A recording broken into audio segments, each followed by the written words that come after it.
Hello, salam, shalom, namaste, sasrikal, aloha, hola, ciao, bonjour, buna, privyet, mabuhay, and jean dobre.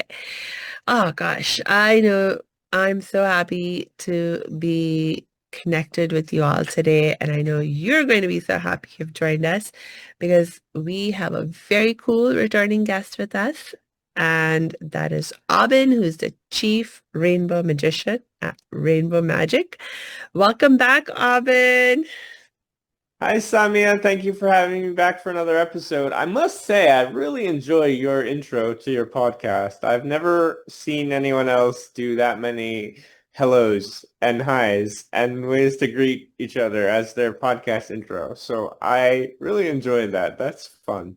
Oh, thank you, Alvin. I am, well, trilingual, fluent in three languages. I can read, write, and speak fluently three languages. And then there's a fourth language that I kind of know a little bit in terms of I can read and write, but I can't speak fluently. So, Mm. and I've moved around in my life. I've lived in America is my fourth country that I'm living in, so I Right. like to honor my different heritages, as it Mm. were. But over the course of doing this podcast, a lot of different friends that I've made, guests that I've had on the show, many of them have actually taught me their ways of saying hello. So this list has actually sort of grown. When I first started out, I would just say hello in like four different ways. Right. But That's fun, now I think though. we're up What to a cool 11. way of what a cool way of introducing and being your tagline of your podcast. That's so neat. Oh, thank you. Thank you so much, Alvin. Um, like for me, this is also like, part of acknowledging our interconnectedness as humans. We are so interconnected, so interdependent. Our audience for this show is actually international. We have people listening from all over the world. And so, and actually, for that matter, you and I are right now in different countries. You're in Thailand, I'm here in America. And but we're still connected, and this is just one small way we can acknowledge our connection and diversity at the same time. Right? And isn't it the beauty? I mean, the beauty of the internet, man, that I can connect with anybody, that clients can be from anywhere, that I can be anywhere to do what I do. It's really, really amazing what humans have created in the search for connection. Yes. And one of the things that um, both you and I do actually is in our work with helping people create positive change and transformation in their lives, so much of it does come down to learning to be more connected, first of all, with ourselves, but in our relationships around us as well. And there's so many different ways in which, we can make that connection happen. But like a lot of that, comes down to an experience of being able to feel loved, seen, appreciated, and being able to help other people feel loved and seen and appreciated. So Yeah, definitely. I mean, I'd say that that journey first with self, right? First inside with self, and then with, one or two other people, and then with three or four other people, and then with more, like I feel like that is the ascension and this expansion journey, essentially, right? Is that, first we need to learn to love and honor and be compassionate with ourselves, and then we can do it with our neighbor, and then we can do it with our community. And, you know, as we grow and as we expand as a soul, like it turns out that our work tends to ex expand with us, right? We go from our community to our world, and that's kind of the expansion of a human soul, right? And I Yeah. mean, lots of things follow, everything from joy and healing and peace to even to all the way down to being taken care of and money and things like this, right? Everything sort of follows those same levels of expansion, if you will. Yeah, you just made me think of a question. So you just said something about starting with love for yourself and then sort of expanding out from there. And I actually agree with you on that. Um, I think if we are able to love ourselves, it makes it a lot easier for us to love others. Um, and for us to receive love from others, actually, also. Um, but for a long time, like in my own personal journey of healing and transformation, I really struggled to love myself. And in that same period of time, when I was able to focus on other people, trying to help other people, trying to love other people, I found that easier to do, and I found that helpful to do. Like it made me feel better when I was able to help someone. Like even to this day, acts of service is my strongest love language. Um, and it's like now I wonder, sometimes is it, do we really need to be able to love ourselves first in order to be able to love others and expand and grow and heal? Or is it like it can happen in either, it's like we need both and you just start with what you have or where you can? Hey, thanks for tuning into this episode. Hope you're getting value out of it. For your information, this episode has been sponsored by the Happiness 101 program. Are you a change maker, coach, trainer, or healer? Are chains of fear holding you back from making the impact and income you desire? Using a unique combination of positive psychology and the spiritual wisdom of our most effective change makers, the Happiness 101 program helps you break through your limiting beliefs and manifest the abundance and success you desire with fun and ease. Interested? Book a free Happiness 101 exploration call with me, your happiness expert, Samia Bano. Just use my online calendar link in the show notes. Now, back to the show.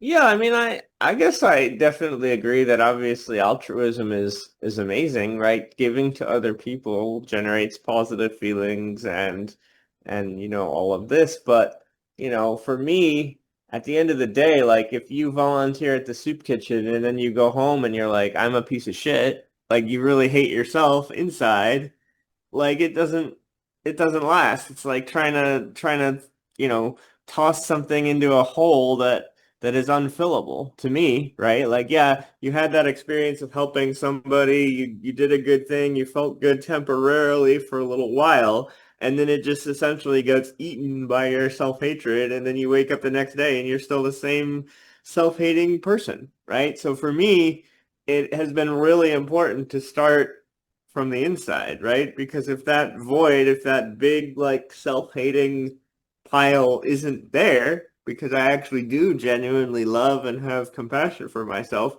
then not only can it radiate better, right? So in other words, I'm not radiating the self-hatred outward unconsciously, even if I don't think I am, but also when I do go to the soup kitchen, when I do volunteer, when I do give of that love, and then feel it come back to me because they're all grateful for my help, I can hold it and magnify it even larger because that's what's inside me as well. And it's not being essentially used to paper over the giant hole of self-hatred that I have within myself. Yeah. No, I definitely agree with that. It's like when you don't have deep and genuine love for yourself, you're always chasing. Like the words people pleasing come to mind. It's like you Right. get stuck in this mindset, unfortunately, where you're always seeking validation. You're always um thinking about, okay, who can I do what for now so that they will give me some positive feedback, so that they'll give me some love. And, because we need to feel loved, that is such a deep need that we have. And so you do everything you can to try and meet that need. But it's like if you don't love yourself, no matter how much um someone else or many someone else's try to love you, it never feels enough. You're absolutely right about that. Yeah, that's definitely been my personal experience where I realized at, I don't know, 20 or so maybe, that if I didn't do something about the depths of my self-hatred, I was going to be this way forever. For one, that's how I saw it or how I felt about it. Like, this is never going to end if I don't make a change. But also, two, was it's just never going to be enough. This hole, I had some realization that this hole was deep enough that if I didn't fix it from the inside, that no amount of love, no amount of peace, no amount of kindness, no amount of goodness, no amount of giving to me was ever going to fill it.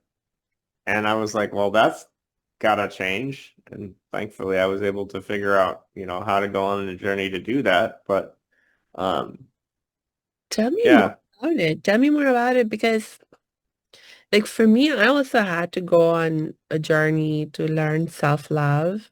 And uh, how is it different? Like what is different about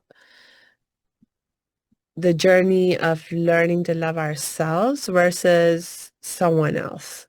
Uh, so like maybe if we just start by thinking through together about how do we begin to love ourselves, then, I can come up with more questions about how do you love someone? Well, How is yeah. that different from loving someone else?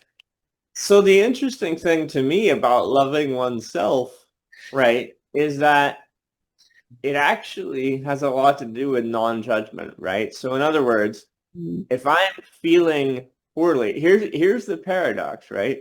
If mm. I'm feeling angry, if I'm feeling depressed, if I'm feeling bad, Yeah. and I make that bad, in other words, I should not feel this way, and I create an even bunch more of resistance on myself because I should not feel bad, I should not feel sad, I should not feel angry. But that's where you are when you're down there. Then all you're doing is burying yourself under a bigger mountain of even more crap, Mm, right? So the first thing you have to do, in my opinion, to begin the true journey of self-love is accepting yourself exactly where you are, right? yeah. Because here's the thing people miss.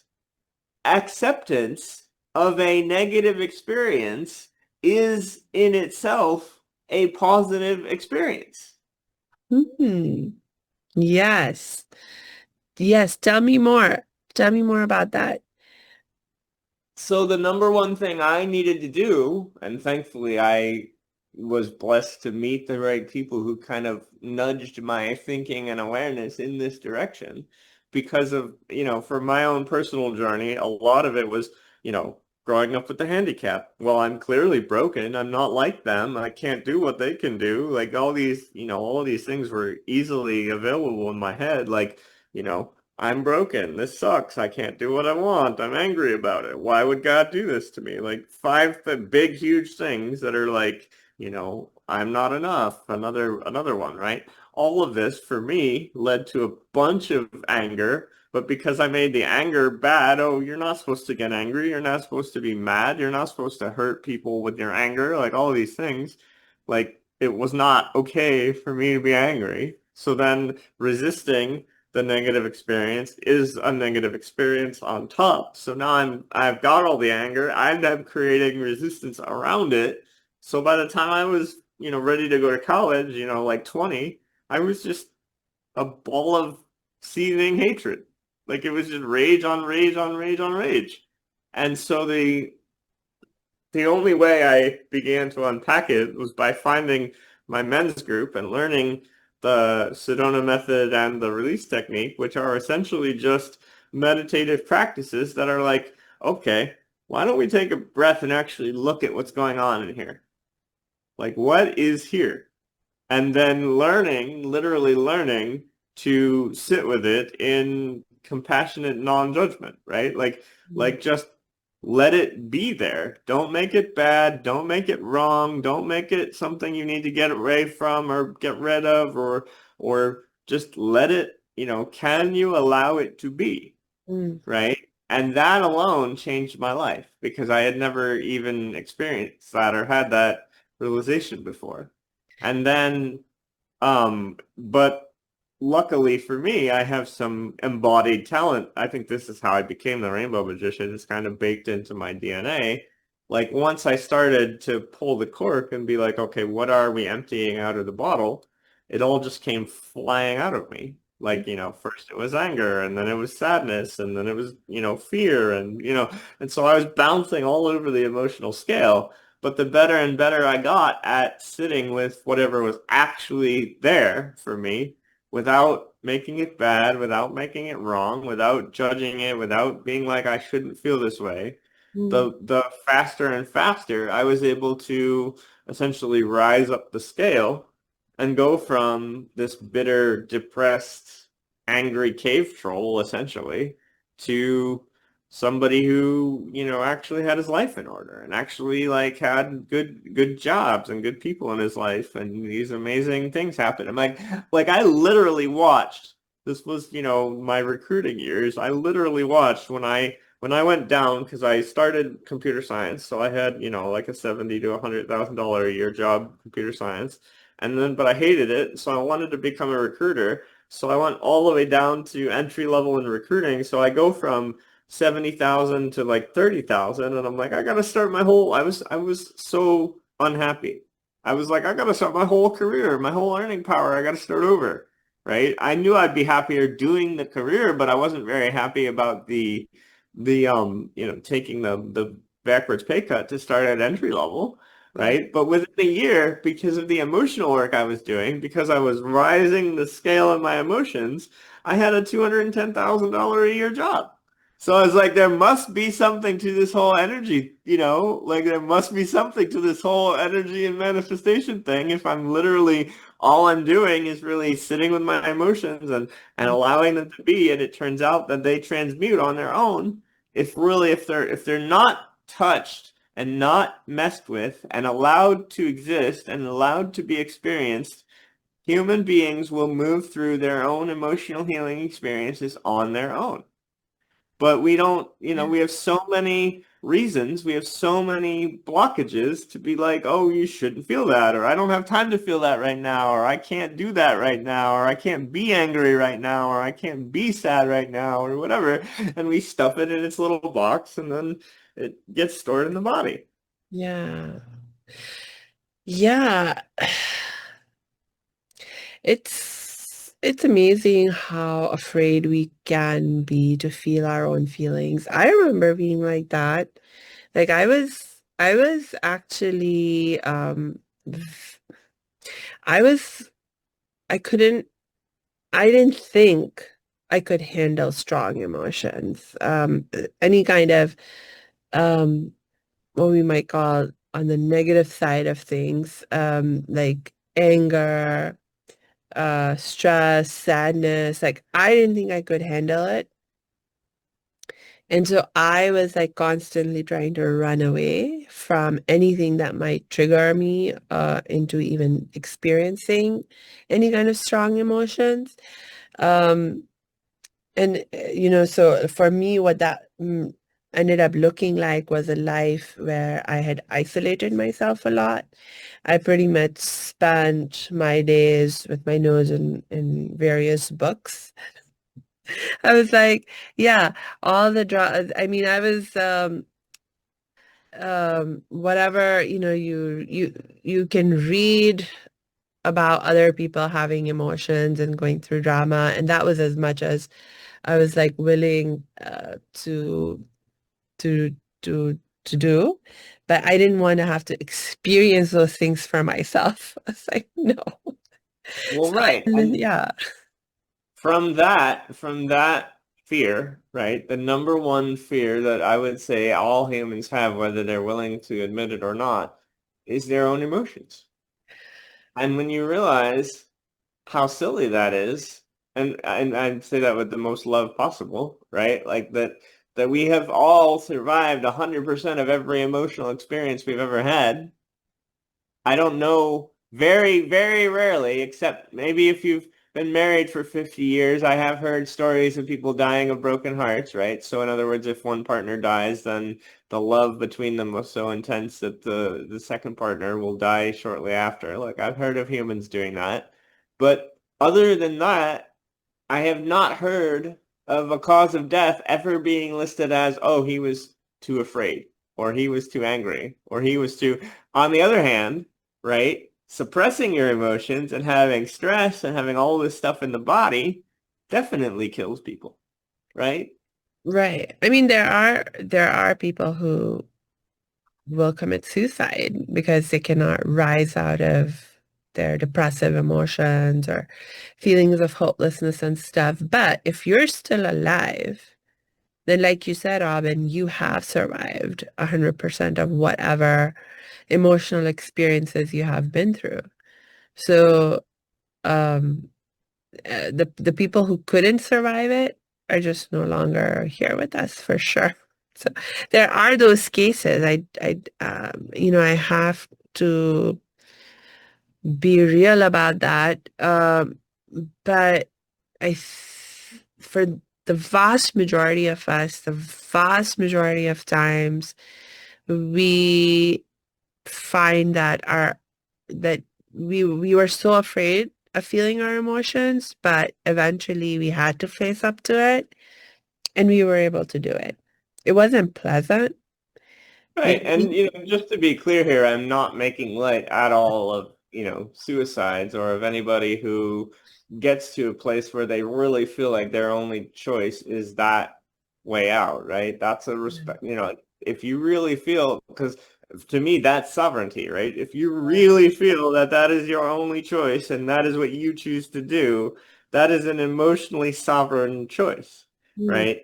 I think it's an unfortunate one because I do feel that anyone with the right support can be helped. And this is why, suicide lines are so amazing. And even sometimes all it takes is like one human. You ever hear the stories of somebody that was like on their way to go commit suicide and some one human just smiled at them a little bit and like shifted their day just that much and they decided not to do it any longer, right? And so Yeah. that me, like to get back to, because you wanted to talk about what it's like to love other people, that shows me how interconnected we all are, right? If one little smile from one human can change the course of somebody's entire life, right, to the point where they no longer decide to make that choice, that tells me that we're all made, this is just for me more evidence really that we are all made of the same stuff, that we are all source, that we are all, you know, pure positive energy,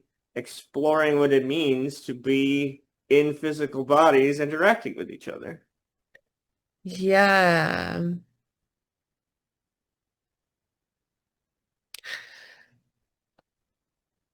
Yeah.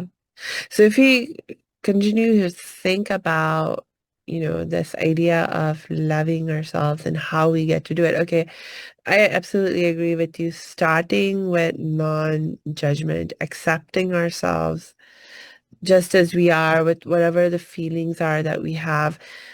And, and you said something about how when you allow yourself to feel your feelings, I'm forgetting the exact language you used, but you s- it, it was you meant to say something that, they resolve themselves, or the healing that's necessary happens on its like in its Kind of on own its own. I way. don't mean Yeah. completely on its own, but what I meant when I said that is that if you look at it from a biochemical perspective, Yeah. emotional experiences only last about 90 to 120 seconds. Mm. So everything that is longer than that is the conditioned mind creating a reason for it needing to be more than that.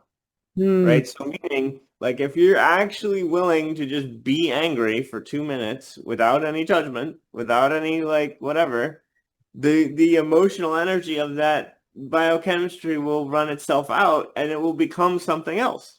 Right? So Because what in will order it become? And like, so what's the point of the emotions? Like why? So if you take the example of anger, why would the anger have come up in the first place, and why would it go away in 2 minutes? Assuming that I'm allowing myself to feel it. Like, what's the point of it? typically, right? Okay. So all emotions have their point. Everyone typically has a different one, right? Like grief is obvious. I always like to use grief when I'm explaining this one. Grief is obvious because it's something that you wish were different. It's Mm, basically like a wish that you make that I am sad that this condition that I'm looking at yeah. is not the way that I want it to be. This person is not here. This circumstance did not occur. This, whatever the case may be, right? Anger, on the other hand, is more of like a boundary thing. Like I am angry because I feel like I am being violated. I Mm, am not able to, affect change in my universe, perhaps, or this person is doing something to me that is not pleasant or preferable, right? Like these type of things, like where there's been a kind of a boundary violation, right? And it turns out that anger, right, is usually a lock for most people, not always, but for most people, it's usually a lock on even lower emotions like grief, etc., mm, that they didn't want to feel. mm, Like, in other words, once they actually feel the anger, what they find underneath is all this sadness that they, have been people pleasers, or that they have allowed this person to do this thing to them for so long, or, whatever it might be that they're actually sad about, which is the emotion kind of underneath the anger. That's why I say anger is often a lock. It's like the lid that we put on the emotional Pandora's box, and we don't allow ourselves, because the number one thing that I have seen in my work is that people don't allow themselves to get angry enough. mm, Because if you go back to like the David Hawkins and the emotional scale, right? The idea that each emotional energy has a specific vibration. This is what people like literally, you know, tangibly mean when they talk about raising your vibration, right? Each one has a specific energetic frequency. And so when you are on your way up, like if you spend a lot of time in sadness and depression and grief and etc., you've pretty much got to get angry in order to break through. You can't just bypass. You can't just be like, I'm just not gonna be angry, right? You've pretty much got to get angry in order to break through from all that grief, all that, fear, sadness, etc. I was lucky in that I didn't need an introduction to anger because that's the one my body chose to mostly represent the injustices that I felt that I had been through, so I was already angry. You know the scene at the end of Avengers where Hulk turns to Captain America and he says, "That's my secret, Captain. I'm actually always angry." Like he's in Oh. banner mode, right? And he's learning basically how to control the Hulk reaction. And Mm. at the end they have a dialogue and he says, "That's my secret. I'm actually always angry." He just manages it well. And when he doesn't, that's when he gets to become the Hulk and get all of his superpowers, right? Um, but uh, but anyway, Marvel geekdom aside, um, I was lucky in that I had experienced a lot of anger anyway. And so what I needed to do is let that be and really look at what was underneath. And for me, that was a lot of, depression and sadness and, really shame and like, I'm broken, I'm not good enough, I don't belong here. Like just all these feelings of Yeah. inadequacy, essentially, right? That really needed to be sat with and held and in compassion, just as I did with my anger so that it would show me what was underneath. And then from there, you can actually move up to the next one. Like the whole scale from Hawkins' work, it goes in this order. Apathy is basically the lowest, or shame, typically get me out of here. I don't want to be here. I don't give a shit. Get me out of here type vibes. And then you have grief, any form of sadness. And then you have fear, like Mm. what are we afraid of? And then you have desire, because typically even before you hit anger, the reason the anger is also there is because you have a desire for something to be different that you cannot effect, Mm. right? Like you deep desire, like in my case it was, I want to be like them, I want to walk, I want to be normal, I want to have a normal physical experience, and I cannot. And so that desire is what foments the anger because the desire is there, but you do not have any faith or belief or confidence in your ability to achieve it. So that also tends to lead to anger because desire is between fear and anger on the scale, right? After fear, once we get out of fear, we usually want things. We want things to be different. We want things to be the way we want them, etc., right? So all that wanting, the more wanting energy you have, here's another irony of manifestation.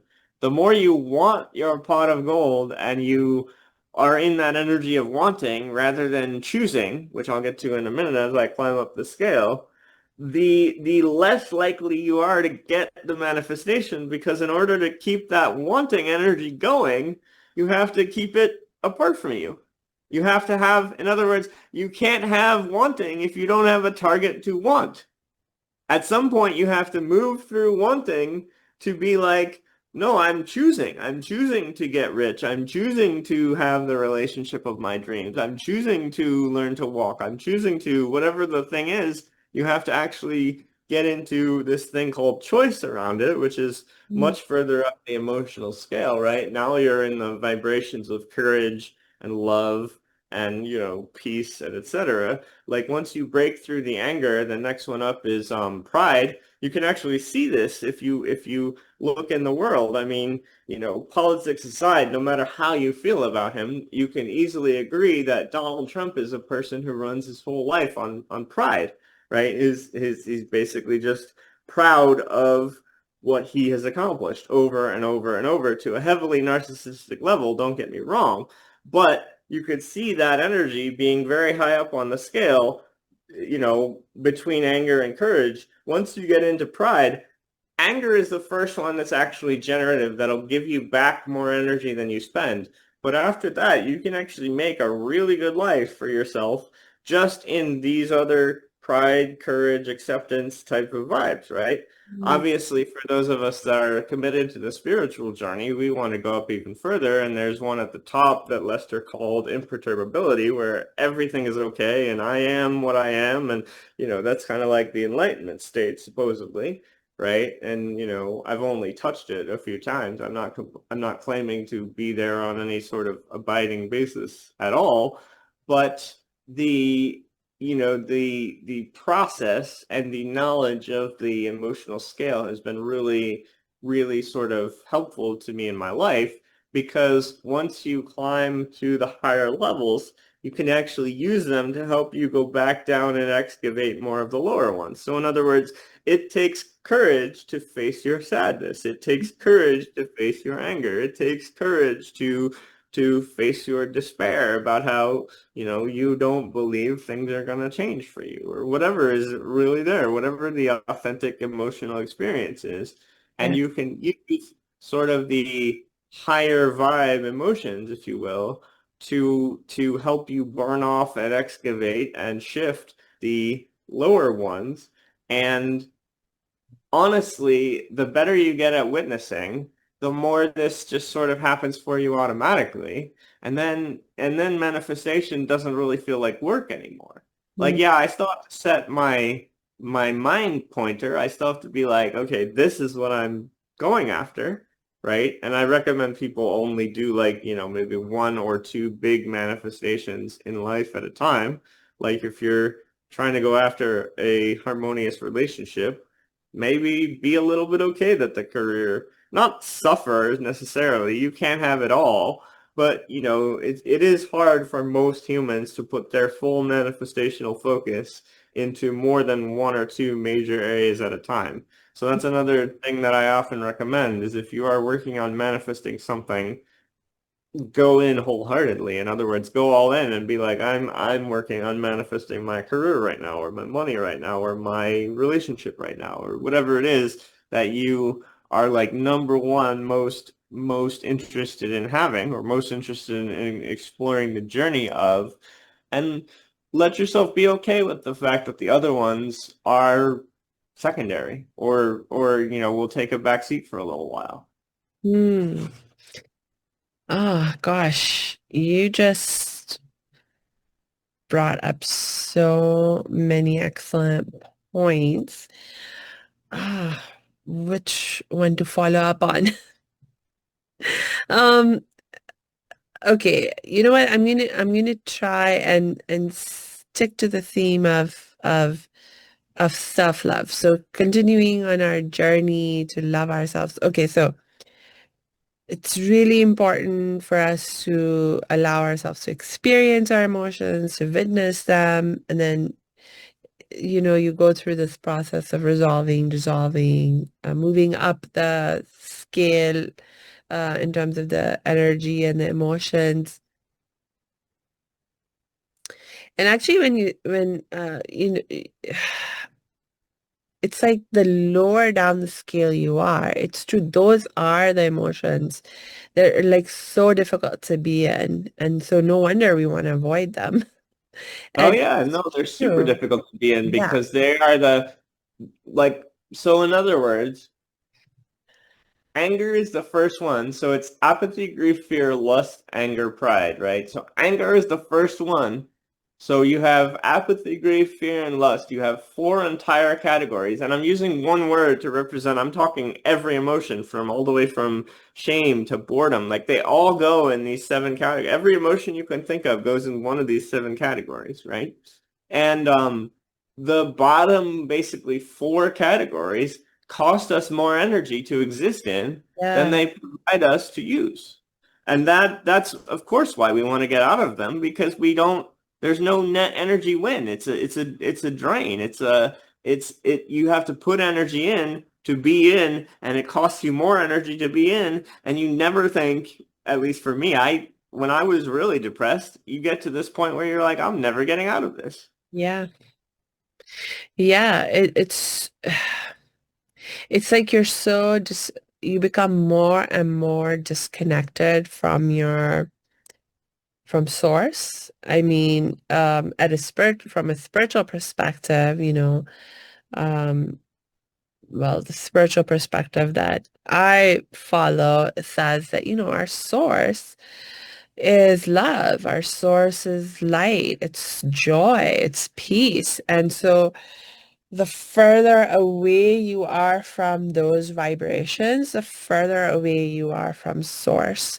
And the further away you are from source, I mean, the harder everything becomes harder it becomes to even sustain your life because you're like literally disconnecting yourself more and more from your very source of life. And so no wonder those states are so difficult to be in and and we don't want to be in them. And anger is I remember when I shifted into anger in my life, and it did make me want to do things. I mean, not always in the most healthy ways, but it did move me out of like apathy. It moved me out of just denial and trying to, like being like as I'd mentioned, I was always trying to run away and not deal with feeling my emotions and things like that. And when I started feeling angry, that moved me into action. Like it was like, yeah, I'm gonna do stuff. And not, Right. it wasn't always And very good stuff, but it that's the moved my beauty of mood. anger, regardless Yeah. of whether, yes, we would love that everyone on the planet expresses their anger in healthy ways. That does not always happen. It's a little messy down here, if you hadn't noticed. But that being said, anger is the first emotion where it's like, I'm going to do something about this. I am pissed off enough Yeah. about XYZ that Oh, I'm going to fucking do something about yes, it. exactly. Right? Yes. Yeah, exactly.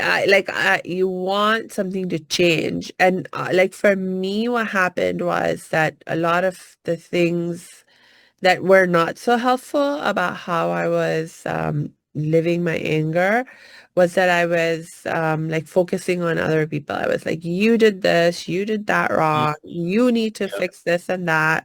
You need to treat me better, etc. Rather than like I still wasn't quite ready to look at what I could do different, what I might have done wrong. Like, that was still like not, I mean, it took me a while to be Well, able, get sure. And able to get now you're self-compassion. marrying.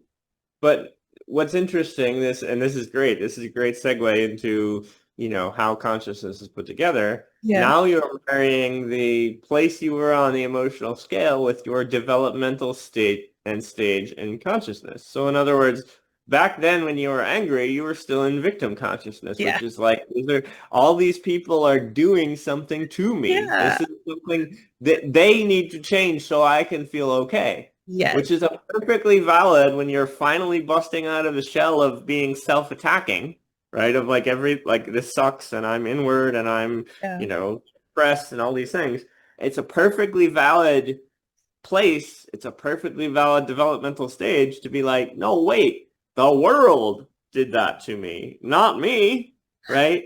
But, but what you learn very quickly is that that doesn't fulfill you. In other words, you are still very disconnected from a loving, perfectly pure source way up here when you're down here in victim mode being like, oh my God, life is just something that happens to me and I have no agency in it, Yeah. right? That's very, Yeah. very disheartening.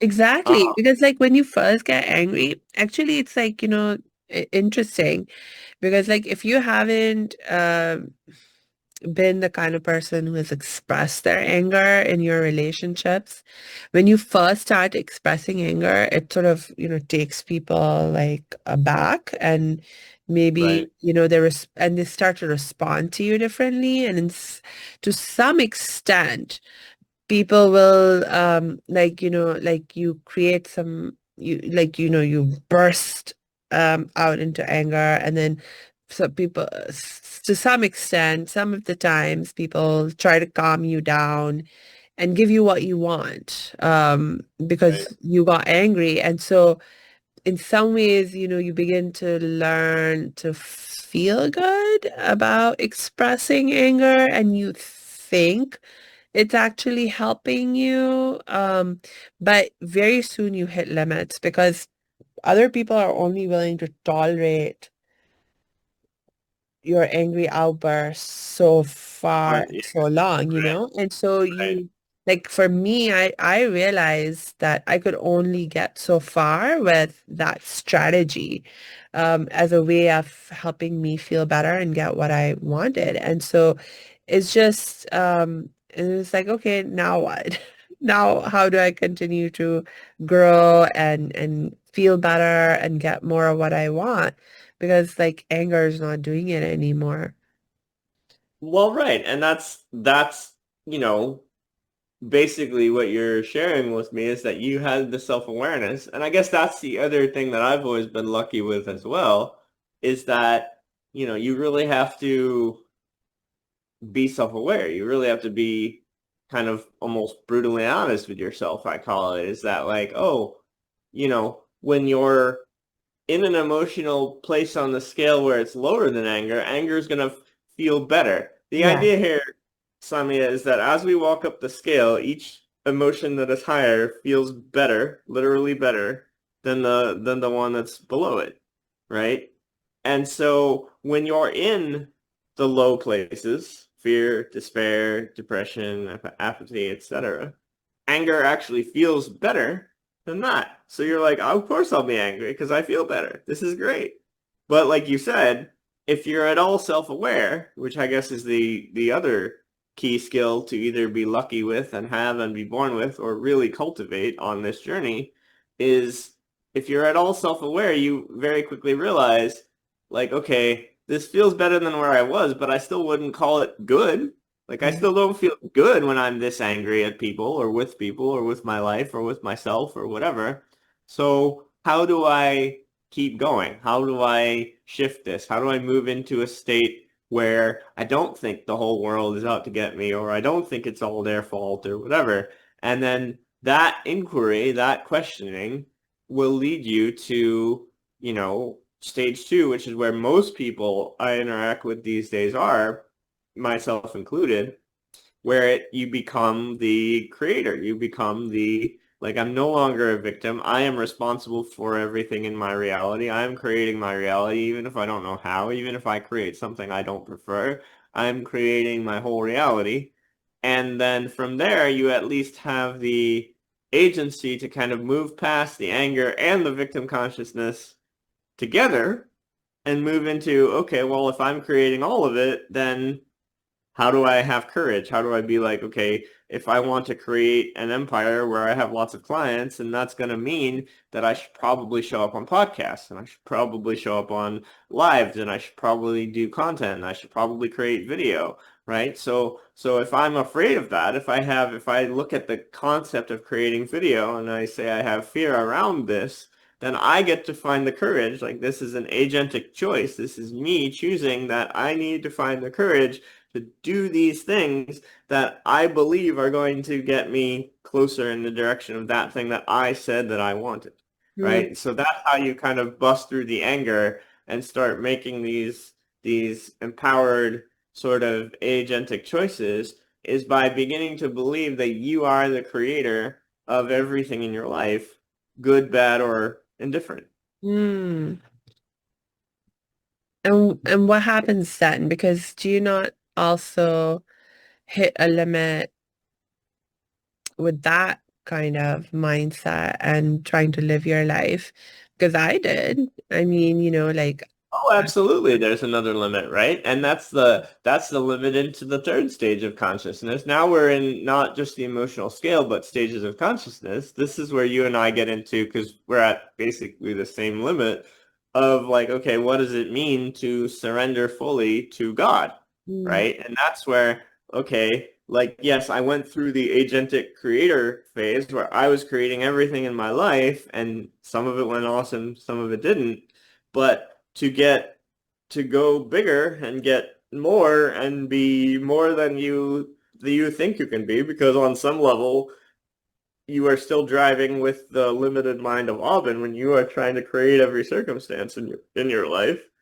Then, like, okay, how do I surrender to divine will, and what does it actually mean on a daily basis to do that, right? yeah. Because the big problem that I found with being in that creator mode and being like, I make this happen or I will make that happen. is I just got really tired. Samia, I lost your audio. Oh, I you can't hear did? you at all anymore. Oh, hello? Can you hear me? One sec. Did that help? Did that change anything? No, still can't hear me? Okay, wait. Let me get my headset. Maybe that I will. can hear you. I can Oh, hear you now. oh, Yeah, it's thank God. Okay. I I don't don't know know if what it was happened there. me or you or what, but I lost you for a few moments and now you're back. It could have been me. I Okay. got a note that said my internet connection was unstable. Ah, I'm back now. okay, okay. No worries.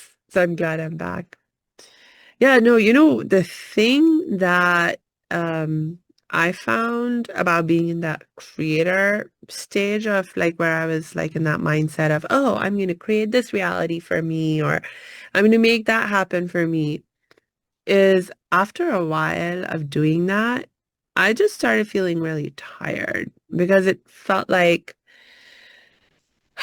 there was so much in my life that needed changing, that needed fixing, where I was like, oh, now here's another thing I've identified where I was in a victim mindset and I have to shift out of the victim mindset and I'm gonna, get into like that empowered creator mindset around this. And it's just one thing after another, one thing after another. And I just got tired of doing so much Oh effort yeah, at yeah. work. You can you can definitely go down a hole of like, oh my God, there's so many things to fix, right? But I think it's more um I don't know, I guess I've just always been wired this way. I think it's more beneficial to just be like, okay, because we never fix anything all at once, right? It's not an overnight thing. It's not like I snap my fingers and tomorrow I'm a millionaire, right? These are all habits of entrepreneurship and skill sets with money and all these things that take literal time to, wire the energy in. But I just choose to look at it and you asked me, right? You asked me earlier when we were off tape, if we're going up and down all the time, which we talked about this, how Yeah. do you not get discouraged, right? How do you like if you're going back and forth and you know you want what you want and you've set your goal and whatever, how do you stay focused? And the Yeah. way I look at it is basically this, right? Like two ways to make some easy analogies. Like if I'm gonna go on a cross country trip, like you're in LA area, right? You're in California, right? Okay. So if you decide today that you're gonna get in your car and you're gonna drive to New York City, you don't get 10 minutes out of LA and you go, fuck, I'm not in New York. Fuck, I'm not in New York. Fuck, I'm not in New York. You don't do that, right? Because you know that you're on a car journey, especially if you choose to do it cross country by car. You know this is going to take you 7, 10 days of drive, like however long it takes to drive across the country and have that experience, right? Yeah. But somehow as humans, when we want to go from somewhere where we are to somewhere where we want to be, like as a better entrepreneur or a better athlete or a better lover or whatever it is that we want to be better at, we want it like this. We want it like we go, oh, I started here today and like I'm not the athlete that can bench 1,000 pounds tomorrow, right? Like we somehow when it's states of being, we totally lose the fun of the journey and the time aspect because we want it so impatiently. And so my advice to people who are kind of feeling discouraged about the ups and downs is hold the end in mind. In other words, what do you really say that you want? And this is where you really actually have to want it. It has to be authentic, not from an ego, not because the thing is, desires that are from the ego mind are gonna fall apart. There's not enough in them to stay together through all the ups and downs and ins and outs and sidewayses of life that you have to do in order to have them. But if it's an authentic desire that truly comes from your soul, like say I want to, learn Thai so I can explain rainbow magic in Thai by the end of the year or maybe 2 years or however long it takes, but I really do have an authentic desire to be able to explain rainbow magic and what I do in the language of the country that I currently live in. That would bring me great joy and fun. So I am willing to go on that journey of however long it takes, however much Thai, however many people, however many tutors, whatever I need to do to actually be able to talk about consciousness in the Thai language. That's just an example in my own life. But that's because I have a lot of practice, and I think it's also just the way I'm physically built, right? Every walk is a journey. Everywhere I'm going is a journey. It's a process just to even walk across my floor that I would think a lot of other people tend to take for granted. But when you get really good at loving the journey, Yeah. then the athlete to go back to either the car journey or whatever, or the athletic journey in the gym every morning, the athlete's like, oh wow, I get to go to the gym and do my workout. And you actually get excited about that day's, assessment of the journey. Or if you're driving across country, it's like, oh, I just drove through Las Vegas. That's pretty cool. What a neat city I just drove through. Or I just drove through Idaho. How beautiful is that? Look at all the greenery. This is so cool. And you start to kind of fall in love with the journey. And before you know it, without even it being a big deal, you're in New York, or you can bench your weight, or you're a better lover, or, whatever it is that you set out to do, you did because you fell in love with the journey, not because you were impatient and you were like, I'm not there, I'm not there, I'm not there. I'm gonna fall in love with what it takes, the daily habits Yeah. to become the person that I want to be.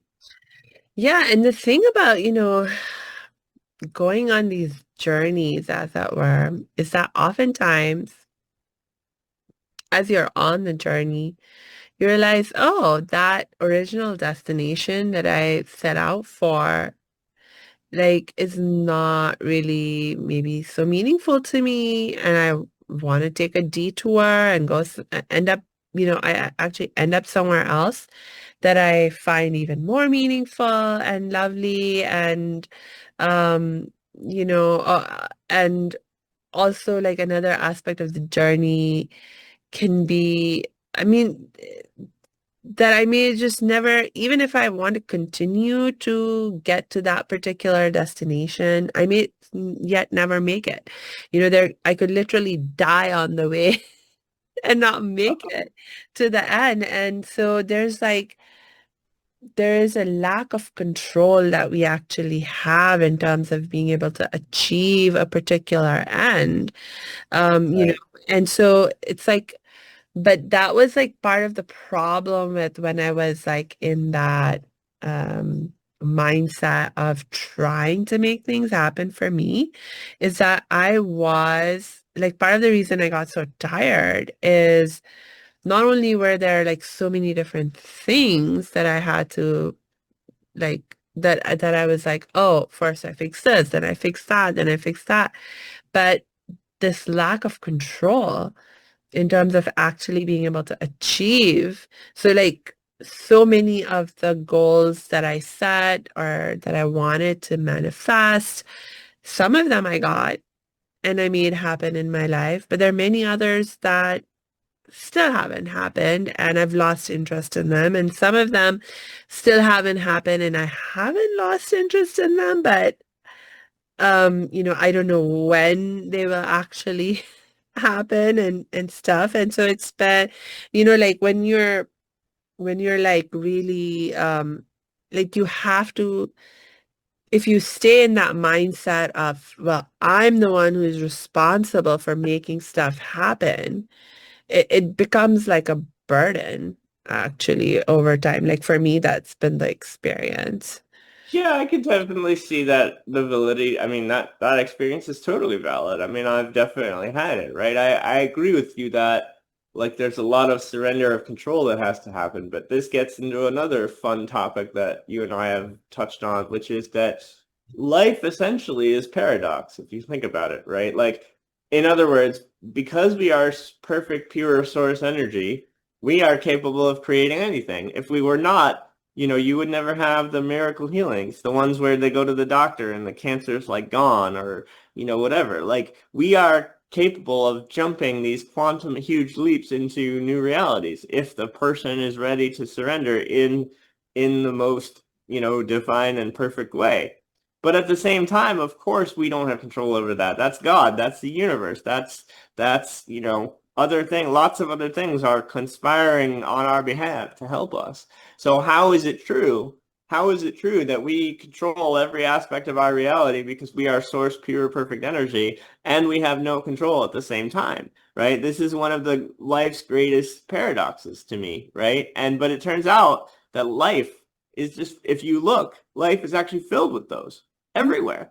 You can find a thing on the left, a thing on the right, and a total paradox where both of them are true, right? And so for me, life, getting better at life is getting better at holding both of those spaces simultaneously. Like, yes, I am the creator that creates all of it, and I have no control, right? So it's like I exist in this place of paradox, and the more I let go, and the more I just kind of realize that both are true all the time, because life seems to be able to manage to hold all these opposing viewpoints completely well without my faffery, if you will, without me having to do much about it, then the better I get at just allowing things to happen and also directing them to happen when I want them to. So this idea of, oh, it's a paradox, that's an interesting perspective to take because um it does sort of allow you to just be like, okay, it is what it is. I haven't figured it out, but hey, both these things are like in my experience, I can see that both things are true, and I don't have to have it all figured out. I can just accept that it's a paradox, and those exist in this life and in this world. That's a nice perspective. I think it's easier than so this just comes from somebody who was super analytical and wanted to know everything, right? Uh, I think you have some pieces of that yourself and realizing that no matter how hard I tried, there was so much of this machinery that I was never going to understand. Like it's not possible to know God in a sense. And yet it is, right? We can all have these high level experiences in meditation or these Sartori experiences of awareness and awakening, like Eckhart Tolle's story or whatever, like where it's totally possible to know that you are the fullness of God, right? And so then it's like, well, again, back to the paradox thing, like how do I hold that? How do I hold the fact that God is completely unknowable and that I can know God at the same time because I've had both of those experiences in my life, right? And it's like, well, I don't know, they just are. The container that we're in called life has some way of being able to manage both of those things.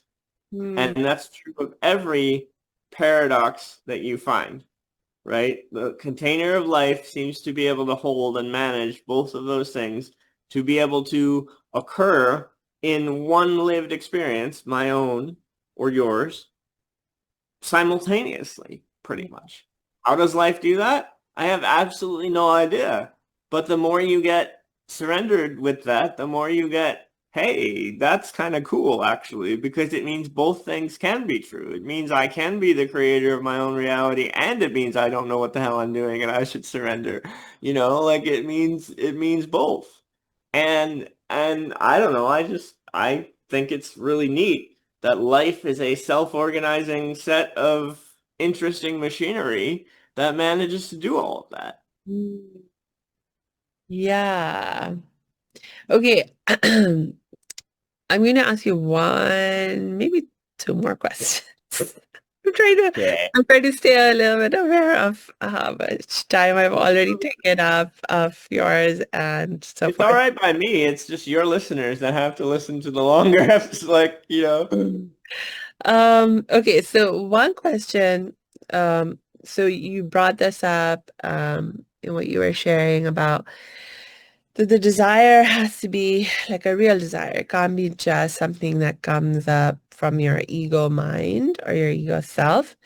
Tell me a little bit more about that because like I have heard different teachers and like, worked with different teachers who have shared different seeming perspectives on the issue of like in the context of, let's say, manifestation. So like one of the teachers that I'm thinking of right now, she's like, you just dream. You just dream stuff up and then you just follow the dream. And it doesn't have to have a rhyme or logic. It just has to be a dream that comes to you, it comes to your mind. And if that dream, has come to you, then you can make it happen. And there's a reason why it has come to you. Like the same dreams don't come to everyone, And so you just dream stuff up and then you follow this process of manifestation and so forth, and you just make it happen. And I'm not sure if when she was teaching that or when she teaches that, if she is saying something different from what you're saying, um, in the sense that like when you're dreaming, I can interpret that in a way where it's like, oh, the dreams are actually coming from your heart, they're coming from your soul. And so they're not just, um, just coming from ego self. But on the other hand, I could interpret it in a way where it's like, oh, no, you just dream stuff up, just make up whatever, like play, like kids. She actually used this analogy one time where she was like, like kids just play, they just make stuff up. And that's a really great energy to be in, the energy of play. It's an energy of creativity, and so tell me a little bit more about what you mean when you say that desire has to be like real desire, desire of your soul, not from your ego. How do you distinguish? I think that's the more important question is how do you distinguish? How do you know if a desire or a thought that you have that you're like, okay, I want to make this happen. I want to manifest this. How do you know whether it's like coming from your ego or if it's coming from your soul? Well, the only way that I've ever found to figure that out is to go on the journey to try and get the thing and then realize it basically was what you were saying just a little bit earlier of I still have some desires that didn't come, but I don't really want them anymore. Yeah. Some somewhere in your growth, in your spiritual growth, you were like, this is no longer for me. Yeah. Right? That's what I mean when I say the ones from the ego, because some part of your conditioning was responsible for that. That's the reason why it was true at the time it was true. But then as you grew and as you reflected more or however you did it, you're like, this is no longer true. I am a full proponent of a phrase that I saw on actually it was a tech job I had, and it was in the COO's office, and he hung it and it said, sometimes on the way to your dream, you get lost and find a better one. I'm 100% proponent of that piece of life advice, Yeah. right? Because I thought my dream was to be a wealthy computer scientist, and do a startup and, be employee 14 at someplace big and be a multimillionaire and ride off into the sunset. My God, I would have hated my life had I done that. But I didn't know that at the time that I had that dream, right? That's what I mean by it was created by my conditioning. It was created by a society telling me that I needed to have a good job. It was created by, stories of Silicon Valley and like people making tons of money going IPOs and, doing all these things and wanting tons of money and realizing that with a handicap, I was probably going to need more than your average bear and all these things, right?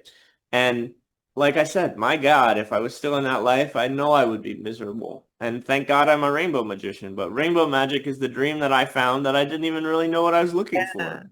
Yeah. That was part of my true soul desire to help people and to be a teacher and to be a guide and to be a healer and to be all the things that I now am, but didn't even know I wanted to be when I was chasing the dream of being a, rich computer scientist type, Hmm. right? So the only way for me personally, in my own experience, that I've ever found to sort of know that they're ego dreams is that they either you dream them up and they still kind of feel hollow almost instantly. Like it's like, yeah, I want money, but not really. Like I don't, I'm not really money driven by it, right? Like I used to say I wanted to be a billionaire, right? Like when I was 17, I was like, I'm going to be richer than Bill Gates. No, I'm not. And thank God, because I don't want his job, right? But like, it's these things that are like essentially conditioning that as you break away all these different layers of like, well, do I really have to be what society says? Do I really have to be what my parents say? Do I really have to be, as you break away all these different layers, I feel like all the ego desires drop because they're just conditioned anyway. And then the real ones, the ones of service, the ones of giving, and the ones of these sort of, I don't know, bigger lives, if you will, or my philosophy is that God has a much bigger idea and plan of what my best life is than I do, Mm, right? And so this sort of God life is almost always better, almost always more fulfilling, almost always. And so that's what I mean as one that comes from your soul, because I know that there was no rainbow magic without not only God's agreement and okay, this is what's going to happen in your life to bring you there, but also mine. Like when I was as a soul, when I was choosing to incarnate, I choose to believe that I chose like, okay, God, I will take this body, this specific one, because it is the rainbow magic vehicle, and I will use it to go spread rainbow magic on this planet. But I'm not even going to know that for the first 40 years of my life, right? Like literally, I didn't have my awakening till 40 and I'm 44 now. So, most of my life was trapped in these like ego conditioning desires. But I had to also learn, the reason I'm only any good at what I do now is because I had to learn how to unpack it all from myself, from my own journey, right? And so I guess the best advice that I have for people who aren't sure whether a desire they have is from their ego or something they truly want is keep going on the spiritual journey, keep meditating, keep sitting with it, and this is even how I work in sessions. Sometimes, Source will drop something on my head that's really relevant or useful for somebody in a session, but for whatever reason, I may not want to say that to them. Maybe it's you know, rude, or maybe it's forward or something, or that I couldn't possibly know about them, or whatever that we haven't discussed, or and what I'll do is if Aubin's ego mind for whatever reason doesn't want to say it to them, I'll push it out of my head. I'll be like, nope, we're not, thanks, but I'll get back to that later. I'm not doing it right now. And if it's urgent enough, if it's really from source, if it's really from their highest self, if it's really from their soul and desire, it will find its way back. And mm, so that's another way that I use to differentiate my soul desires from my ego desires. If I have an ego desire and I put it down and I say, well, I'm not going to pursue that for a while, like I'm not going to go after money, I'm not going to whatever, yeah. or whatever it is that I think might be an egoic desire, and it doesn't really come back and I'm fine with not having it, then how deep of a desire really was it? Mm, Right? Like it's those ones where you're like, oh, I don't really want that anymore. yeah. Right? But the ones where it's like, my absolute need to understand myself and understand how the manifestation machinery actually worked in energy land, and actually how everything is put together, and the four layers of consciousness that we talked about last time, and my absolute total drive to be like, how do I help humans change at the fastest levels? That doesn't come. That's not from something that Aubin's mind made up. That's from my soul having these blueprints and desires. And, I do also agree with your mentor. I think it is about play, because if you get really into it, if you really look at it, Samia, everything that's on this planet is made up. The concept of a bank account is made up. The concept of a house is made up. The concept, like everything on this planet was made up as an idea, good idea in somebody's head at some point in their existence, Mm, right? And so why not just dream your play into existence? Like, hey, this is my dream. This is what, and the beauty of what I know about the laws of the universe is if you do have a dream that is soul connected or soul oriented, there is always a way to achieve it. Because if there was not, we would only have half a universe, Hmm. right? Like in other words, the polarity wouldn't be there. The loop wouldn't finish. So if you can have a dream, you can have all of the steps on the journey on the way to achieve it. Yeah. All right. All right. I like that. I like that. And I think that will be a wonderful place for us to wrap up for today. Although I have lots more that we could talk about that I want to ask you. Ah, my gosh, but I will resist and force myself to just give our audience my last reminder and encouragement to please make sure you check the show notes because we will drop Aubin's links in there so you can continue to learn with him by connecting with him and find him wherever he is to be found. Yeah, and just keep learning and get the help and support you need whenever you're ready for it. And until we connect next time, I just wish you lots and lots of peace and joy.